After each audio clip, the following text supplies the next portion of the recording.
ನಮಸ್ಕಾರ ವೀಕ್ಷಕರೇ, ನಾನು ನಿಮ್ಮ ಬೀನಾ ಚಂದ್ರು. ನಾನು ಈ ದಿನ ಮ್ಯಾಂಗೋ ರೈಸ್ ಹೇಗೆ ಮಾಡೋದು ಅಂತ ತಿಳಿಸ್ಕೊಡ್ತೀನಿ. ಅಂದರೆ ಮಾವಿನಕಾಯಿ ಚಿತ್ರಾನ್ನ. ಇದಕ್ಕೆ ಬೇಕಾಗಿರೋ ಇಂಗ್ರೀಡಿಯೆಂಟ್ಸು: ಈರುಳ್ಳಿ, ಹಸಿಮೆಣಸಿಕಾಯಿ, ತುರಿದಿಟ್ಕೊಂಡಂತಹ ಒಂದು ಹುಳಿಯಾದ ಮಾವಿನ ಹಣ್ಣು, ಕರ್ಬೇವಿನ ಸೊಪ್ಪು ಮತ್ತು ಕೊತ್ತಂಬರಿ ಸೊಪ್ಪು. ಒಗ್ಗರಣೆಗೆ ಕಡಲೆಬೇಳೆ, ಉದ್ದಿನಬೇಳೆ ಬೇಕಾದರೂ ಹಾಕ್ಕೋಬೋದು, ಹಾಗೂ ಸಾಸಿವೆ, ಕಡಲೆಬೀಜ. ಮೊದಲು ನಾವು ಒಂದು ಪ್ಯಾನ್ ತೊಗೊಂಡು ಇದರಲ್ಲಿ ಕಡಲೆಕಾಯಿ ಬೀಜ, ಕಡಲೆಬೇಳೆ, ಉದ್ದಿನಬೇಳೆ, ಸಾಸಿವೆ ಎಲ್ಲನೂ ಡ್ರೈ ರೋಸ್ಟ್ ಮಾಡಿ ಒಂದು ಕಡೆ ಇಟ್ಕೊಳ್ಳೋಣ. ಆಯಿತಾ? ಸಾಸಿವೆನ ಬೇಕಾದ್ರೆ ಒಗ್ಗರಣೆಗೆ ಹಾಕ್ಕೋಬೋದು, ಬಟ್ ಕಡಲೆಬೇಳೆ ಮತ್ತು ಕಡಲೆ ಬೀಜನ ನೀವು ಡ್ರೈ ರೋಸ್ಟ್ ಮಾಡಿ ಇಟ್ಕೊಂಡ್ರೆ ಬೆಸ್ಟು.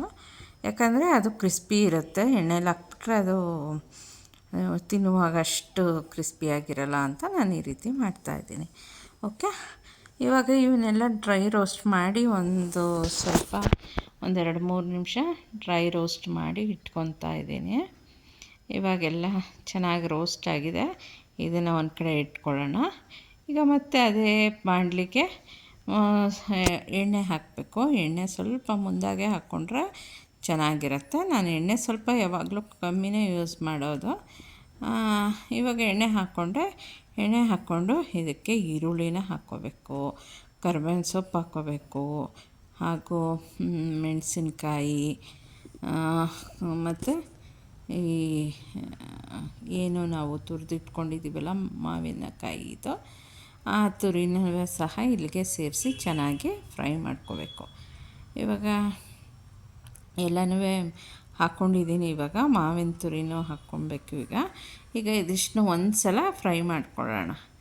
ಇದೊಂಚೂರು ಫ್ರೈ ಆದಮೇಲೆ ಇದಕ್ಕೆ ಮಾವಿನಕಾಯಿದು ತುರಿದಂತಹ ಮಾವಿನಕಾಯಿನ ಸೇರಿಸ್ಕೊಳ್ಳೋಣ. ಮಾವಿನಕಾಯಿ ಯಾವಾಗಲೂ ಹುಳಿಯಾಗಿದ್ರೇ ಚಿತ್ರಾನ್ನ ತುಂಬ ಟೇಸ್ಟಿಯಾಗಿ ಬರುತ್ತೆ. ಸಾಧ್ಯವಾದಷ್ಟು ಹುಳಿಯಾಗಿರೋ ಮಾವಿನಕಾಯಲ್ಲೇ ಮಾಡಿ. ಆನಂತರ ಇವಾಗ ನಾನು ಮಾವಿನ ತುರಿನ ಹಾಕ್ಕೊತಾ ಇದ್ದೀನಿ.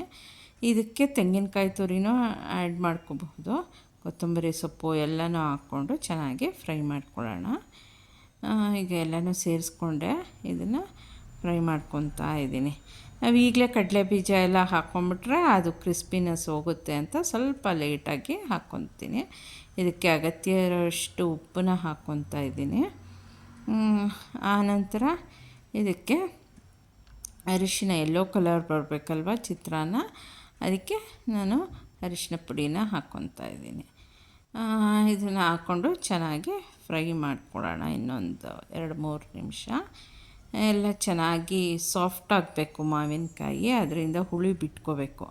ನಾವು ಡ್ರೈ ರೋಸ್ಟ್ ಮಾಡ್ಕೊಂಡಿರೋದನ್ನು ಸಹ ಇದಕ್ಕೆ ಸೇರಿಸಿ ಇನ್ನೊಂದು 2 ನಿಮಿಷ ಎಣ್ಣೆನಲ್ಲೇ ಫ್ರೈ ಮಾಡ್ಕೊಳ್ಳೋಣ ಚೆನ್ನಾಗಿ. ಇದಕ್ಕೆ ಎಣ್ಣೆ ಚೆನ್ನಾಗಿ ಹಾಕಿದ್ರೆ ಅನ್ನ ಉದುದ್ರಾಗಿ ಮಾಡಿಕೊಂಡು ಕಲಿಸ್ಲಿಕ್ಕೆ ಚೆನ್ನಾಗಿರುತ್ತೆ, ಮತ್ತು ಇದು ತುಂಬ ಟೇಸ್ಟಿಯಾಗೂ ಇರುತ್ತೆ. ಮತ್ತು ಕಾಯಿ ತುರಿನೂ ಸಹ ಇದಕ್ಕೆ ಸೇರಿಸ್ಕೋಬೋದು. ಮಾವಿನಕಾಯಿ ಚಿತ್ರಾನ್ನ ಮಾಡಿಕೊಂಡು ಕಾಯಿ ಚಟ್ನಿ ಮಾಡಿಕೊಂಡು ಕಲಿಸ್ಕೊಂಡು ತಿಂದರೆ ಇದು ಬ್ಯೂಟಿಫುಲ್ ಕಾಂಬಿನೇಷನ್ನು. ಇದು ನಾವು ಯಾರೋ ನನ್ನ ಫಾಲೋವರ್ಸು ಕೇಳಿದರು ಅಂತ ನಾನು ಈ ರೆಸಿಪಿನ ಬ್ಯಾಚುಲರ್ಸ್ಗಾಗಿ ಡೆಡಿಕೇಟ್ ಮಾಡ್ತಾಯಿದ್ದೀನಿ. ವೀಕ್ಷಕರೇ, ಈಗ ಅನ್ನನ ಕಲಿಸ್ಕೊಂಡಿದ್ದೀನಿ. ನಿಮಗೆ ಮಾವಿನಕಾಯಿ ಚಿತ್ರಾನ್ನ ಇಷ್ಟ ಆದರೆ ನಿಮ್ಮ ಮನೆಯಲ್ಲೂ ಟ್ರೈ ಮಾಡಿ, ಹಾಗೆ ನಮಗೆ ತಿಳಿಸ್ಕೊಡಿ ಹೇಗಿದೆ ಅಂತ ಕಮೆಂಟ್ ಮಾಡಿ. Thank you.